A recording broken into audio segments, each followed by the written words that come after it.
We just landed with MAF in Pointe, and we're getting ready to head over to the orphanage, House of Hope.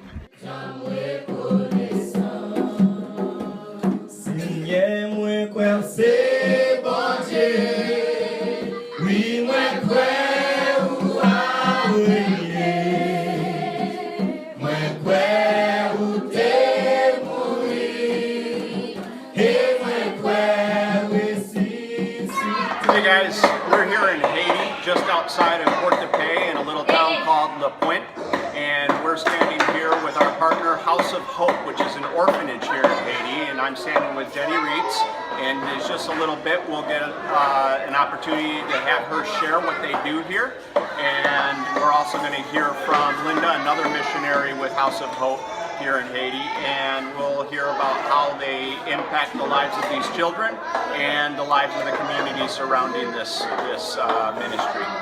All right, so let's get started. So the House of Hope is a little bit different from an orphanage that you might think of. We take in kids that are sick and need some medical care, especially long-term medical care, like Linda was just talking about, Reitz and Manís. And as they stay with us and we find out more about their family history, some of them we realize need longer term, more like foster care place to live and just have a place to, a family, a long-term family.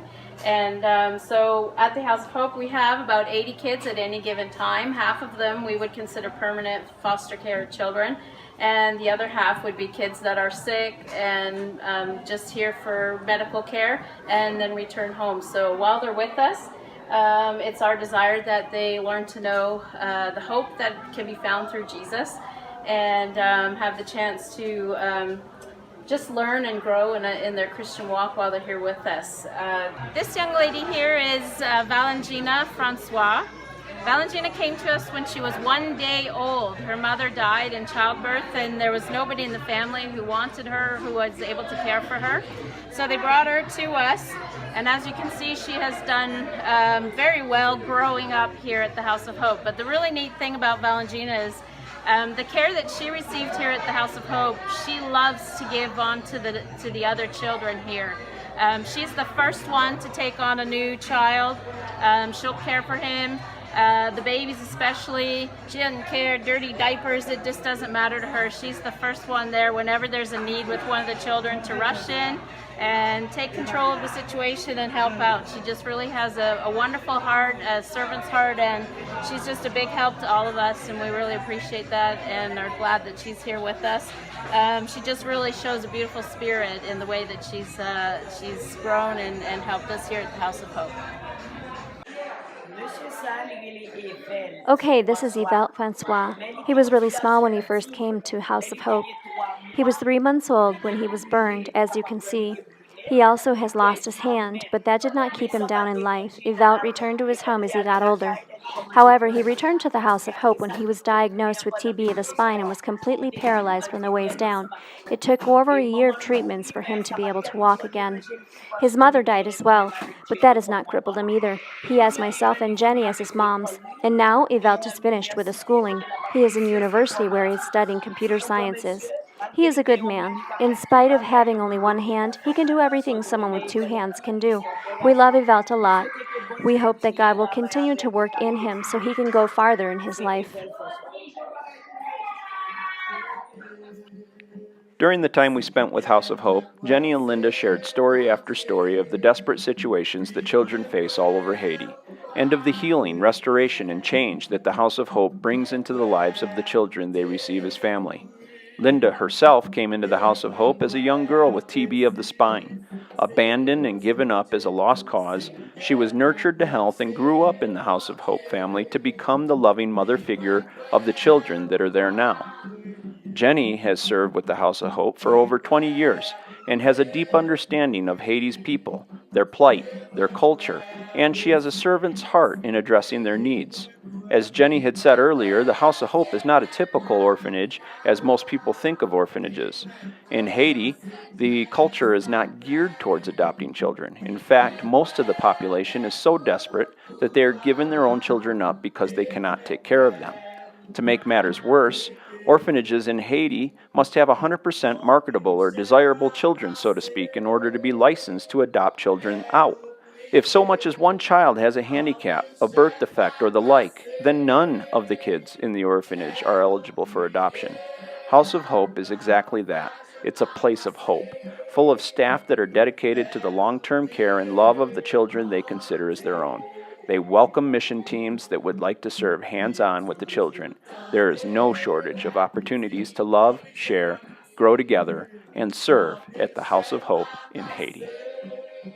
And now we're off to Gran Diab, Haiti, to visit another extreme response partner called Lemuel.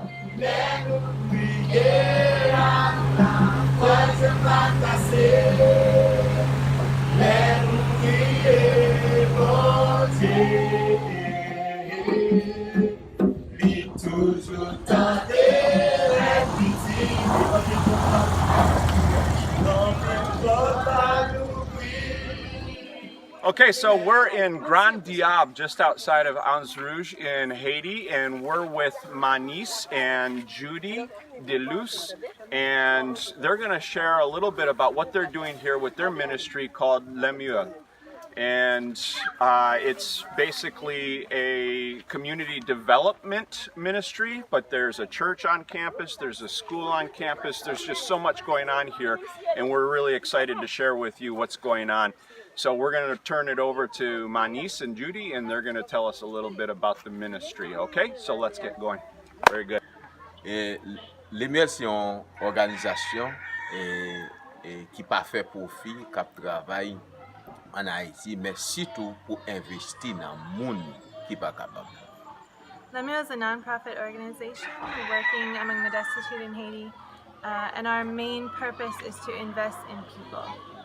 Et là nous garder moun nous ouais et moun en entier, ça veut dire préparer moun pour moun ka utile tête li, utile communauté et utile pays. We look at people as whole beings, and we want to invest them in such a way that they can help themselves, their families, their community, and their country.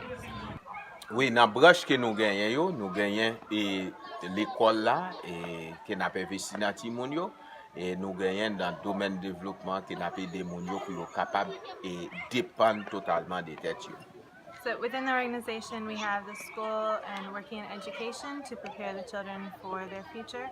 But we also have the development branch, which works in community development, to enable people to work in self-sustaining ways and to have ways to support their family that is apart from Lemuel and paying salaries. When Manís first started Lemuel in Gran Diab, he was criticized by the locals. They told him that none of his ideas would work. As much as Manís met with criticism and temporary setbacks, he also had great success.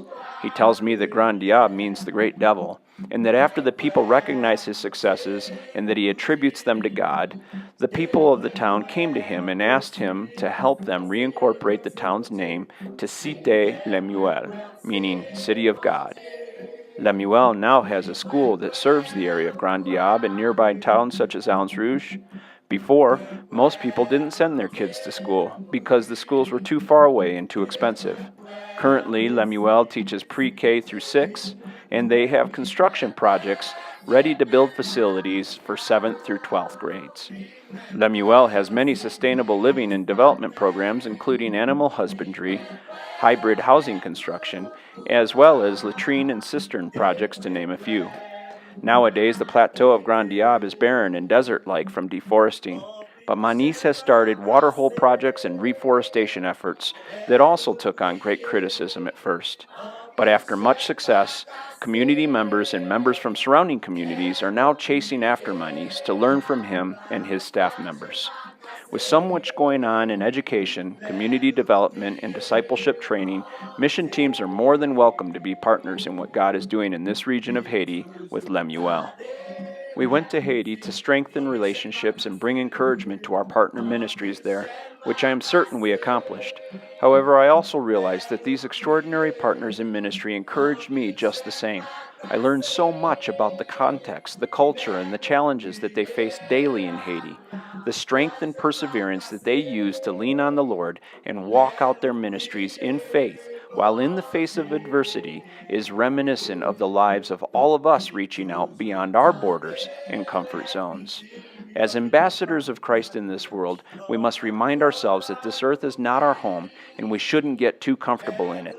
We ought to be mindful not to become complacent with our daily lives and strive to intentionally engage with God's redemptive plan for the whole of creation. We thank God for you, our family and friends, our brothers and sisters in Christ, for your continued love and support.